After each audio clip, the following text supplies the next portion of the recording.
You ever notice how the people at the very top always talk about protecting democracy, but no matter what they do, the middle class just keeps shrinking? Dude, that's not an accident. That's the system working exactly how it was designed. And this whole thing with John Bolton and his secret files, that's not just politics. That's like peeking behind the curtain at how the game is actually played and why it's you and me, regular Americans, that always end up footing the bill. All right, let's break this down piece by piece. Picture this. You're sitting at your kitchen table, sipping coffee, maybe scrolling the news, and you see another headline about some political scandal in Washington. Some name you recognize, some controversy, some bombshell investigation that, if history tells us anything, is probably going nowhere. And your brain goes, well, that's politics as usual. But here's the twist, what John Bolton did. The way he took those classified notes and flipped them into a personal crusade, that's not just politics as usual. That's bigger. That's about whether your kids will ever be able to buy a house, whether your grandkids will get the same shot at life you had, whether the America you grew up in even exists for regular, hardworking families anymore. So, who is Bolton? This isn't some low-level intern we're talking about. John Bolton was Donald Trump's national security advisor, one of the most sensitive gigs in the entire U.S. government. This dude sat in the rooms where the biggest secrets in the world were being discussed. War plans, intelligence ops, delicate negotiations with foreign powers. The kind of stuff where a misplaced word could start a conflict. And what did he do with that access? He took notes, like obsessively, piles of notes. Now, on the surface, that's not crazy. A lot of people in government take notes, but here's where it gets sketchy.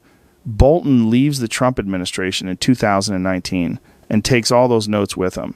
And then right in the middle of the 2020 election, he drops a book, The Room Where It Happened.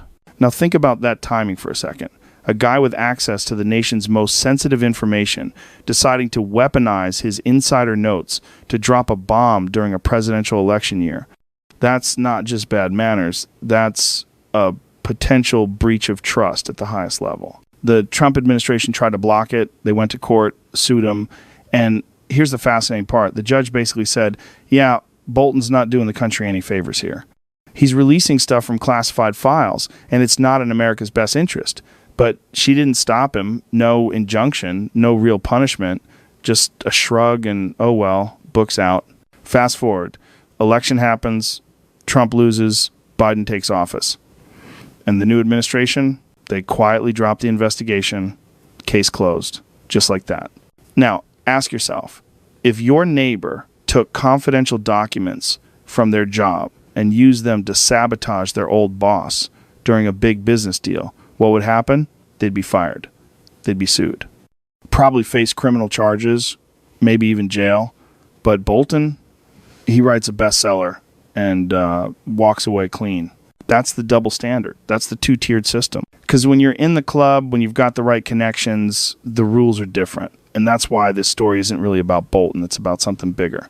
You start connecting the dots, and you realize Bolton's story is part of a much larger pattern. And that pattern explains why your grocery bill's higher, why your savings don't stretch as far, why the people running the show seem completely disconnected from your daily reality. Let's throw some other names on the table. James Clapper, Director of National Intelligence. Andrew McCabe, Deputy Director of the FBI. John Brennan, CIA Director. James Comey, FBI Director. Anthony Fauci, head of NIH for decades. Different roles, but same basic theme.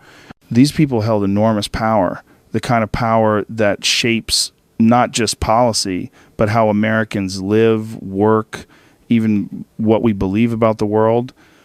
And in case after case, it looks like they use that power less to serve the country and more to protect themselves, their allies, their legacies. Think about Clapper. He testified under oath to Congress and later admitted gave the least untruthful answer when asked if Americans were being spied on by their own government. Translation, he lied. No real consequences. He retires, cashes in on TV contracts and think tank gigs. Andrew McCabe, fired from the FBI for leaking information to the press and then lying about it. What happens? CNN hires him as an analyst. Book deal. Brennan accused of misleading Congress about torture programs, drone strikes, surveillance, still lands cushy roles after leaving office. Comey botched the Clinton investigation, mishandled FBI communications, leaked memos about Trump, ends up with a book tour, a podcast, a teaching job, and Fauci. Look, whatever you think about COVID, the guy sat at the top of the public health apparatus for decades. When things went sideways, he became the face of trust the science. But a lot of his decisions were political as much as medical. He retires with a huge pension, land speaking gigs. Meanwhile, small businesses close, kids lose school years, families struggle. What do all these guys have in common with Bolton? They hold immense power, make decisions that affect millions of people, and when the dust settles, they walk away richer, safer, more connected. Meanwhile, ordinary Americans deal with the fallout, rising costs, shrinking opportunities, neighborhoods changing in ways that don't serve the people actually living there.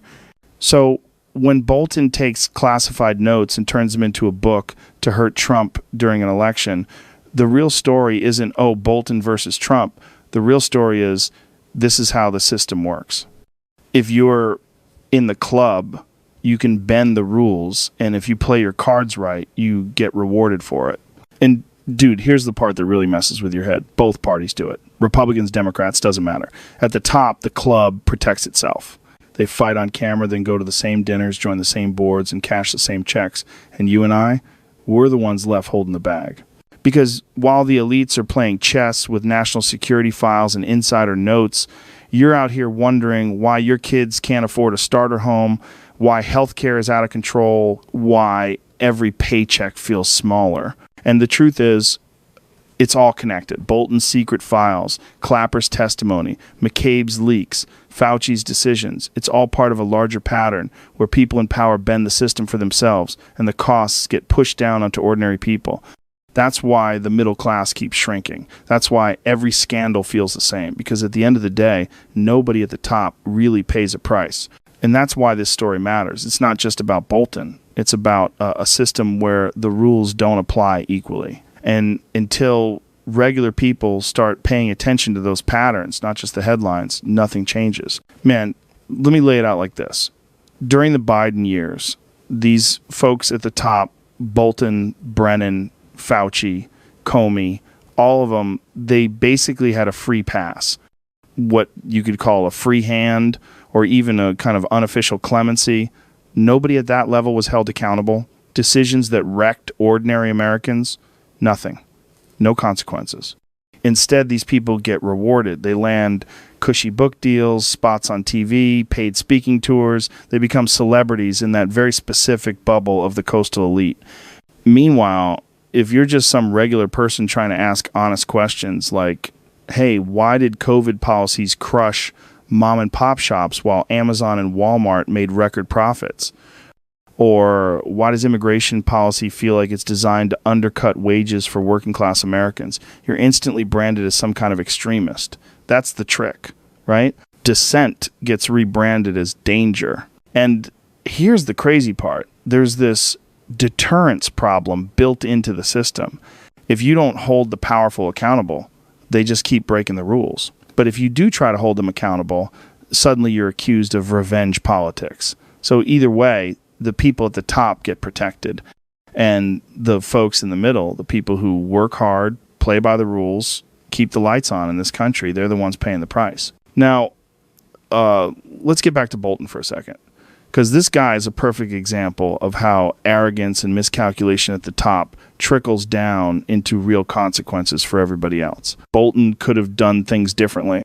He could have said, look, I'm more hawkish, more interventionist. Trump's less interested in flexing military power abroad. We disagree. I'm resigning. That would have been the professional move. But no. What did he do? He decided to make it personal. He thought Trump was toast after January 6th. He thought he could help drive the final nail in the coffin by leaking little teases that his book was going to be this massive bombshell proof of Trump's illegality, his incompetence, all that. He thought he was about to be the guy who stood up and said, see, I told you so. What Bolton never seemed to get is that he had no constituency. This guy couldn't even get confirmed by the Senate. George W. Bush had to sneak him in on a recess appointment. When Trump brought him on, it was the same story. You can only put Bolton in positions that don't require Senate approval because nobody in Congress actually wanted him. So where did Bolton build his influence? Not with voters, not with workers, not with everyday Americans. He built it in the green rooms of Sunday morning talk shows, CNN, MSNBC, the op-ed pages of the New York Times.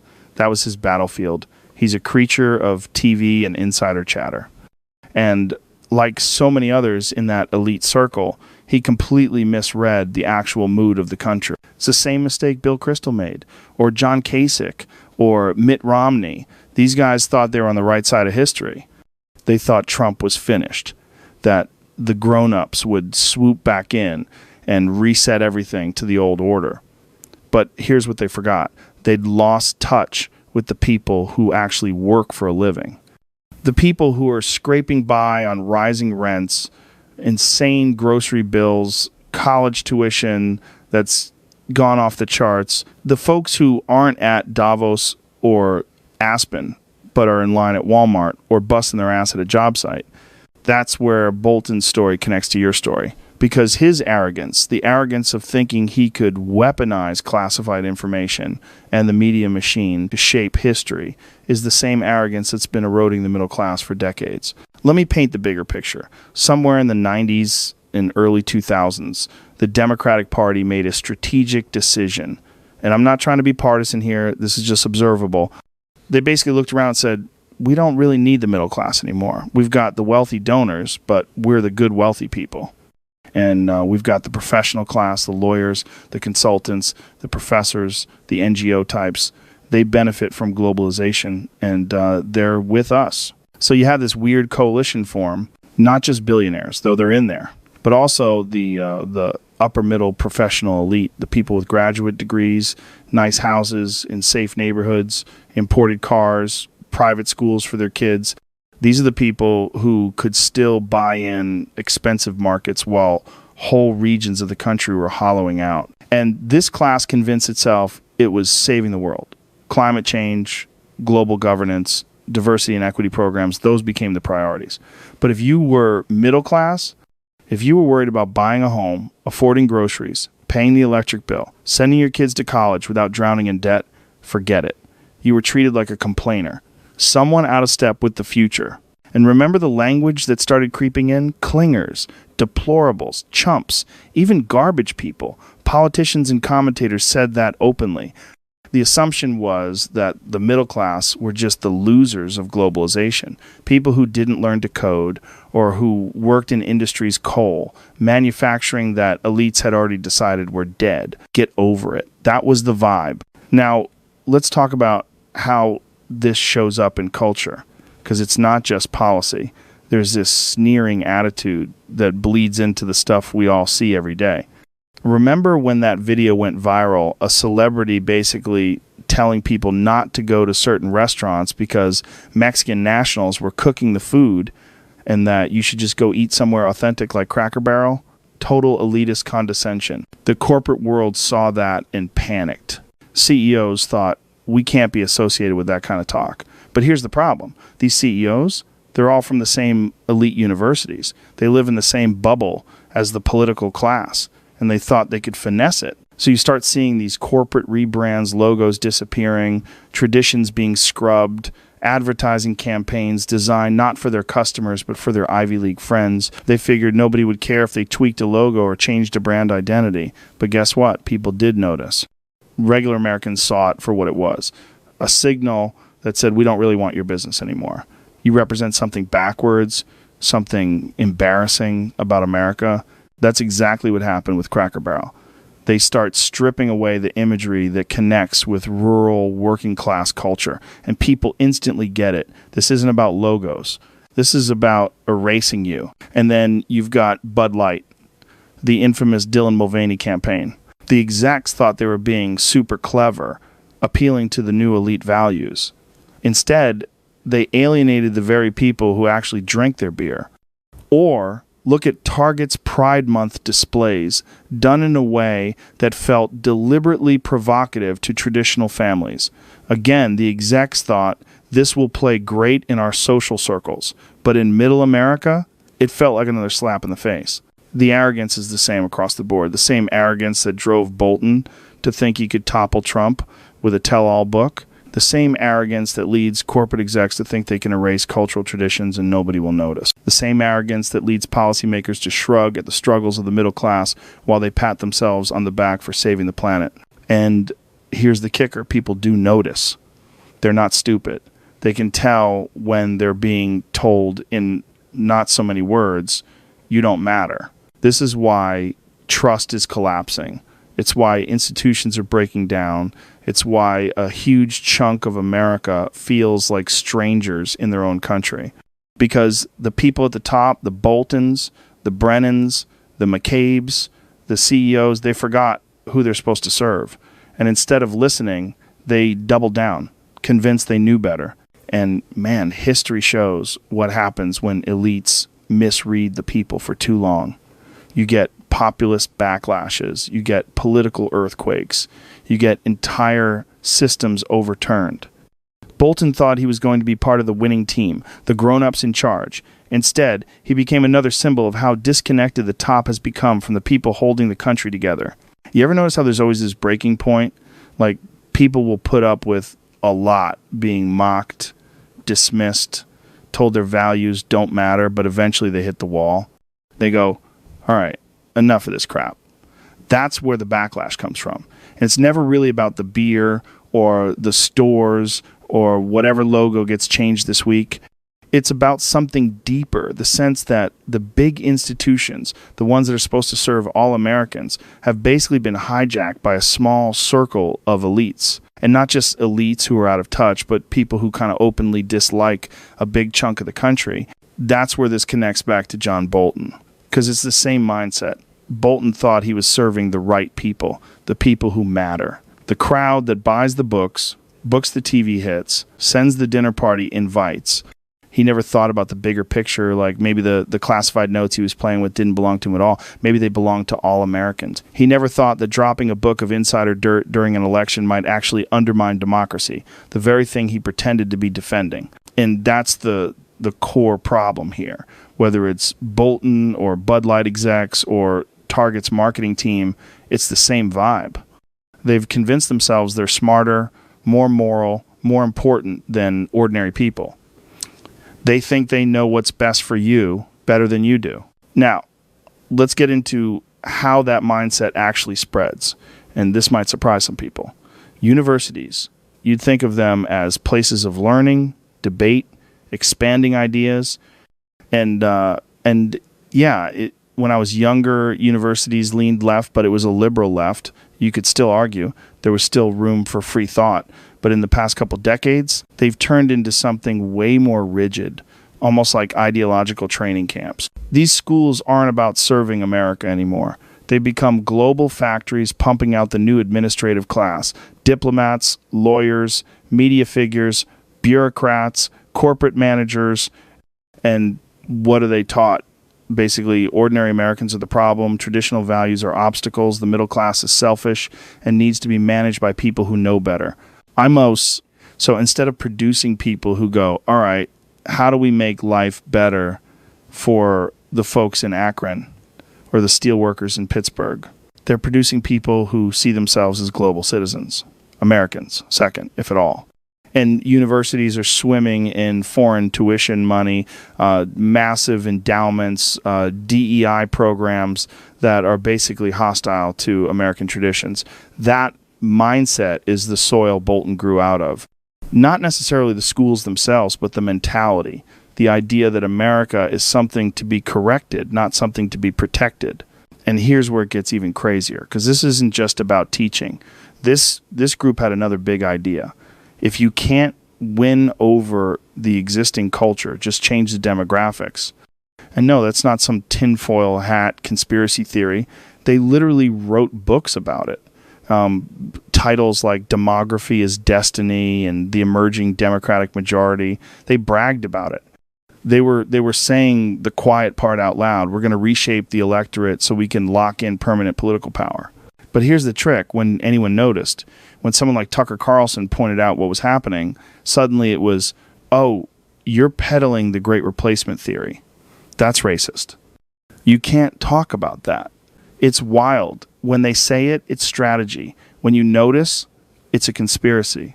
Let's break down how it worked in practice. Back in the day, immigration was structured differently. Ted Kennedy helped push through reforms that made it harder for Europeans or, say, affluent Japanese professionals to immigrate easily. Instead, the focus became family reunification across the southern border. Then Reagan signs the 1,986 amnesty, supposed to be a one-time deal, and boom, the floodgates open. They even pulled Border Patrol agents off the line, pushed the responsibility onto employers with I-9 forms everybody knew were easy to forge. Fast forward to now, we've got something like 50 million people living in the U.S. who weren't born here. That's about 16% of the population, an all-time high. Out of those, around 30 million are here illegally. That's not me making stuff up. Those are the rough numbers. The political calculation was simple. This is our new base. They'll vote for the party that offers the most benefits and the least enforcement. It was meant to be the demographic ace in the hole. But here's the twist. They didn't expect. It didn't quite play out like that. Second generation Mexican Americans, a lot more conservative than elites expected. Asian immigrants, many lean toward traditional values too. Suddenly, the grand demographic strategy didn't deliver the lockstep votes they thought it would. By 2024, that became undeniable. But by then, the damage to the middle class was already baked in. Think about it. You flood the labor market with millions of people willing to work below market wages. What happens? Wages for everyone else get dragged down. Housing? When you suddenly need space for 50 million more people, prices shoot through the roof. Schools? Systems designed for one population suddenly have to absorb way more students' quality drops. It's basic supply and demand. And here's the part that burns people up. If you dared to say any of this, you got labeled. If you said, hey, my kid's school is overcrowded, my property taxes keep climbing, but the classrooms are worse, you're racist. If you said, my construction job used to pay solid money, but now I'm underbid by crews willing to work for less, you're xenophobic. If you pointed out your neighborhood doesn't feel the same, you're a white supremacist. Meanwhile, the people screaming those labels, they're not in your zip code. Their kids are in private schools. Their neighborhoods have security. Their jobs aren't threatened by imported labor. For them, immigration is this abstract moral debate, something they can use to feel superior to you. They're not the ones feeling the squeeze. And that's the same arrogance you see in Bolton. He thought leaking classified info for a book deal was some noble crusade. These elites thought importing millions of people was some grand project for justice. But the end result, for regular Americans, crushed opportunities. Flat wages, exploding housing costs, schools stretched past the breaking point. That's why people are pissed. That's why there's backlash. It's not about hate or phobia. It's about survival. It's about people looking around and saying, wait a second, wasn't this supposed to be my country too? And here's the kicker. It's not just happening in politics. It's happening in culture, business, everywhere. The arrogance is the common denominator. Whether it's Bolton or universities or corporations or immigration policy, the message has been the same. We know better. Shut up and take it. But Americans don't just shut up forever. There's always a point where they go, nah, I've had enough. And when that happens, when that pendulum swings, it's not polite. It's not tidy. It's real anger built up over years of being dismissed. That's what we're watching unfold right now. All right, let's walk through this like we would on the podcast. Slow, deliberate, a little meandering, but really trying to connect the dots without the usual screaming match. Because what you're describing, it's not a handful of one-off moments. It's a pattern. And once you see the pattern, you can't unsee it. You want to know how deep the mindset goes? Listen to how some people talk when they don't think you're listening. You've heard it. The sneering takes on white working-class Americans. What have they ever contributed? They're dumb. They can't think. Swap the target, and it would be career-ending. No sponsors, no shows, no platform. But when the punchline is the plumber, the waitress, the guy on the job site, somehow it gets framed as speaking truth to power. That's not righteous. That's a program. It's demoralization dressed up as virtue. And this isn't just about hurt feelings.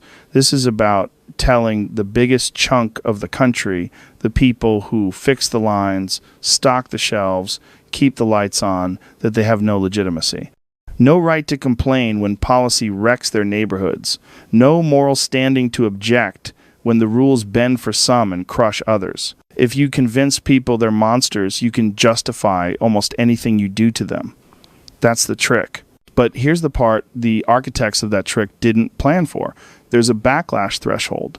You can poke the bear only so long. 60+% of the country is white. A massive share is working class of every background. They've got more in common with each other than they do with coastal brand managers who think a town hall is a TikTok live.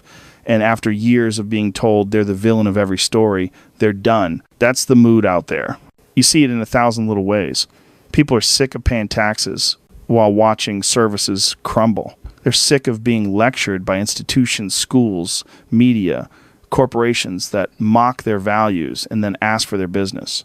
They're sick of watching cities drift into chaos and being told it's compassionate. And when someone tries something practical that actually works in the real world, same crowd melts down on principle. Look at the National Guard example in D.C. 30 days, violent crime drops. And instead of saying, interesting, maybe we can learn from this, the reaction is, he's only doing it for 30 days. Think about that logic. The same folks who swore he'd be a dictator who never gives power back are mad he set a limit. They tacitly admit the intervention works, then attack it because it's him. That's not policy, that's reflex. And this is the loop, man. If he pushes border security, they sprint toward the opposite. If he talks about crime, they act like enforcement is cruelty. It's not a coherent philosophy, it's a posture. And the posture keeps landing on the wrong side of most people's instincts. Border enforcement polls well, deporting violent offenders polls well, using federal muscle to restore order in hotspots polls well. You don't need to be a political scientist to figure out why people want their kids safe, their streets sane, and their jobs protected. Pretty basic. But instead of saying, okay, let's discuss how to do this responsibly, the response is moral scolding, condescension, word games. Latinx is the perfect example. A politician says on Monday, nobody uses that. And on Tuesday, there's a clip of him using it. The internet doesn't forget, but the performance never stops. It's that perfect cocktail of sanctimony and amnesia. And regular people are like, dude, are you kidding me? Do you think we're not watching? That vibe, call it the Buttigieg effect. Call it the faculty lounge voice, whatever. It's bigger than one party or one personality. It's a class language, calm scolding, the chin tilt of superiority, pronouncements that land like HR memos. And in that world, the obsession list is always the same. DEI seminars, language policing, new acronyms, ritual condemnations. They know it's radioactive with normal voters. They know it's killing them, and they still can't quit it. It's ideological nicotine. Now, connect that energy back to the Bolton story and the broader erosion of the middle class. It's the same engine. It's the certainty that we, the credentialed, the connected, the media savvy, always know best. We can bend the rules because our cause is higher. We can lecture you because your life, your instincts, your common sense are suspect. Bolton thought the notes were his. They belonged to the country. He told himself he was saving democracy. He was gaming an election year. That's the narcissism of the guild. You see versions of this in city politics too. Progressive coalitions winning with a weird cocktail, the subsidized poor who've been promised more free stuff, and the upper middle professional class making $100,000 to $150,000 who want to cosplay as revolutionaries on weekends. They love rhetoric about seizing the means, just don't seize their 529 plan or their side of the mountain mortgage interest deduction. The working class, the person driving the bus, the mom running a daycare, the guy pulling cable, they're not really in that coalition. They're the audience that gets scolded. And it's wild how fast the goalposts moved. Go read old convention platforms from the 90s. Tough on violent crime, 100K cops, border enforcement, legal immigration only, energy development, balanced budgets. That used to be mainstream. Then came the branding pivot. The faculty tone, the moral preening, the learn to code eye roll, the just transition that never actually transitions anyone into a real job. And people noticed. They always noticed. So what do you do about it? Start by understanding this. Decline is not inevitable. It's not physics. It's policy. It's choices made by people who benefit from those choices. When a guy at the top monetizes his clearance while your trust in government takes the hit, that's a choice. When universities shame the country that funds them, choice. When immigration rules undercut local wages and blow up housing costs, choice. The pain isn't an act of God. It's an invoice from people who think they're unaccountable. Second, learn the patterns. It's the same characters on a rotating stage. The pundit who defended one abuse scolds you for noticing the next. The brand that lectures you designs policies that price you out. The politician who swears he's for working families votes the donor's wish list every time. That's not a coincidence. That's a machine. Third, and this matters, don't outsource your brain. Don't let the loudest voice tell you what you just saw. You are not too dumb for policy. If you can run a crew, stretch a paycheck, raise a family, you can decode spin. Ask simple questions. Who benefits? Who pays? What happens if we're wrong? That alone will save you from 80% of the nonsense. And here's where the backlash becomes more than just vibes. When regular people stop nodding along, things change. We've seen it with consumer boycotts, not because people hate a group of people, but because they're sick of being talked down to by brands. We've seen it with school boards. We've seen it with weird political coalitions forming Latino tradesmen voting for border enforcement, black moms voting for school choice, Asian families pushing back on equity schemes that cap their kids' achievement. It's not left or right. It's normal versus nuts. The Achilles heel of elite arrogance is simple. It underestimates everyone else. It always does. It mistakes patience for weakness. It mistakes decency for surrender. It mistakes humor for ignorance. And then it overreaches the lecture, gets harsher, the policy gets dumber, the mask slips. That's when people wake up. Bolton's secret files are just one chapter in a bigger book. The chapter title is Entitlement at the Top. The plot is the same. Leverage the office, launder it through media credibility, treat dissent as pathology, and cash out while the people who trusted the system get the bill. It's not a conspiracy. It's a culture. And cultures can change. So what does turning it around look like? It's not complicated, but it is hard. It looks like demanding equal rules at the top. No more one standard for you, one for me. If a contractor mishandled client data the way big shots mishandle secrets, they'd be in court tomorrow. Same energy for the powerful. It looks like rebuilding basic competence in public safety, not abstract debates, real results. If a guard deployment drops shootings in a capital city, study it. Replicate what's lawful and effective, and stop pretending that order is oppression. It looks like a sane border and sane labor markets, not cruelty, not chaos. Legal pathways that are clear and enforced. Real penalties for illegal hiring practices that undercut wages. Housing policy that accounts for actual population and supply, not vibes and hashtags. It looks like education that teaches skills and civic glue, not nonstop grievance. Back to reading, writing, arithmetic, and how to be a decent teammate. Less bureaucrat and more teacher. Fewer struggle sessions, more shop class. It looks like energy policy for grown-ups. Affordability first, reliability second. Cleaner over time because innovation scales faster than scolding. Let engineers lead. Let results outrank slogans. And culturally, it looks like lowering the temperature and raising the standards. You can disagree without declaring war. You can keep a sense of humor. You can stop pretending words you invented last week are the moral litmus test of the nation. You can treat people like neighbors instead of NPCs. Here's the other piece.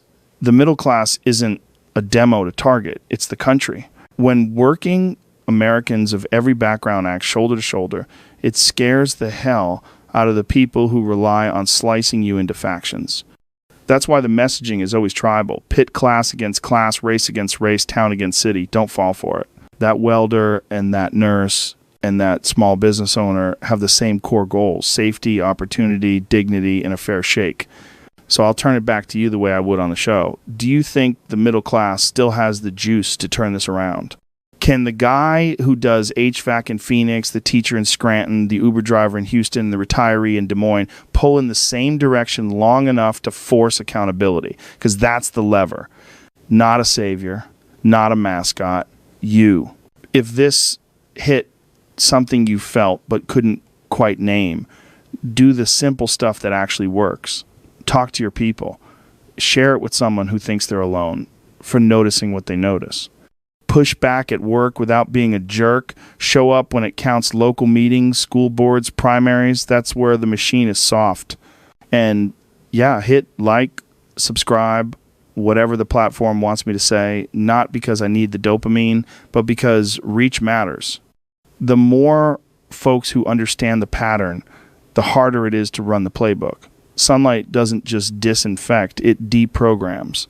End of the day, this isn't really about John Bolton or one brand or one city council. It's about whether America is run by people who serve or people who manage, whether the folks who pay the bills get a say or get assigned a stigma, whether we the people is a living principle or just a phrase we trot out on long weekends. So what do you think we should do? Sit out and hope the condescension burns itself out? Or remind the system firmly and calmly that in this country the boss isn't an appointee, a dean, a comms director, or a pundit. It's you.